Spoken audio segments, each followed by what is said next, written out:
തദ്ദേശ തിരഞ്ഞെടുപ്പിൽ തികഞ്ഞ വിജയ പ്രതീക്ഷയിൽ സ്വതന്ത്രനായി നിന്നു. വാർഡിൽ തനിക്കോ കുടുംബത്തിനോ വോട്ടുണ്ടെങ്കിലും അറിയാവുന്നവരും ബന്ധുക്കളുമായി 350ഓളം പേരുണ്ട്. അവരുടെ വോട്ട് കിട്ടുമെന്നായിരുന്നു വിശ്വാസം. ഒടുവിൽ ഫലം വന്നപ്പോൾ സ്ഥാനാർത്ഥിക്ക് കിട്ടിയതാകട്ടെ ഒരു വോട്ട്. പരിചയക്കാരും ബന്ധുക്കളും കൈവിട്ടപ്പോൾ തനിക്ക് താങ്ങായി ഒരു വോട്ട് ചെയ്തത് ആരെന്നാണെന്ന് കണ്ടെത്താനുള്ള ശ്രമത്തിലാണ് സ്ഥാനാർത്ഥി ഇപ്പോൾ.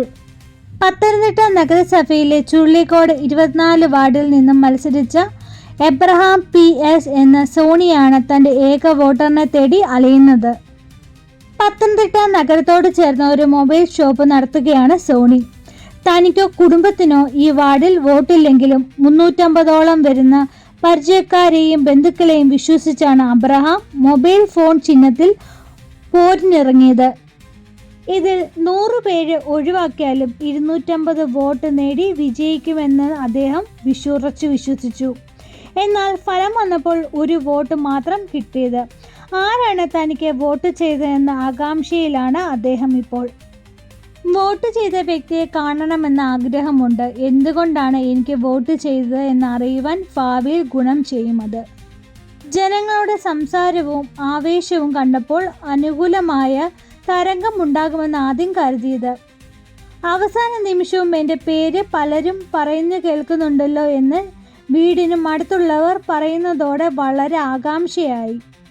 250 വോട്ട് കിട്ടി ജയിക്കുമെന്ന കണക്കിലായിരുന്നു നിന്നത്. ഒരു വോട്ട് മാത്രം കിട്ടിയപ്പോൾ രാഹുൽ ഗാന്ധി ആരോപിച്ചതുപോലെ വോട്ട് യന്ത്രത്തിൽ വല്ല കൃത്രിമവും നടന്നു കാണുമെന്ന് കരുതിയത്.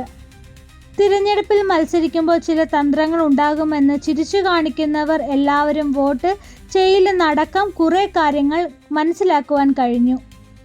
ഒരു വോട്ട് പോലും കിട്ടിയില്ലെങ്കിലും ചിലപ്പോൾ എനിക്ക് എഴുന്നേറ്റ് നിൽക്കുവാൻ പോലും പറ്റില്ലായിരുന്നു. ഉരുണ്ടു വീണു പോകുമായിരുന്നു. ഈ ഘട്ടത്തിൽ കൈത്താങ്ങായി നിന്ന മനുഷ്യനെ ഒന്ന് കാണുവാൻ അതിയായ ആഗ്രഹമുണ്ട്, അബ്രഹാം പറഞ്ഞു. എത്രയൊക്കെ പരിചയവും ബന്ധങ്ങളും ഉണ്ടെങ്കിലും തിരഞ്ഞെടുപ്പിൽ 80% പേർ ശക്തമായ രാഷ്ട്രീയം ഉള്ളവരാണെന്നും ഇതോടെ ബോധ്യമായതും അബ്രഹാം പറയുന്നു. സ്ഥാനാർത്ഥിയായി നിന്നത് ആകെ 15,000 രൂപയാണ് ചെലവായതുമെന്നും അദ്ദേഹം കൂട്ടിച്ചേർത്തു.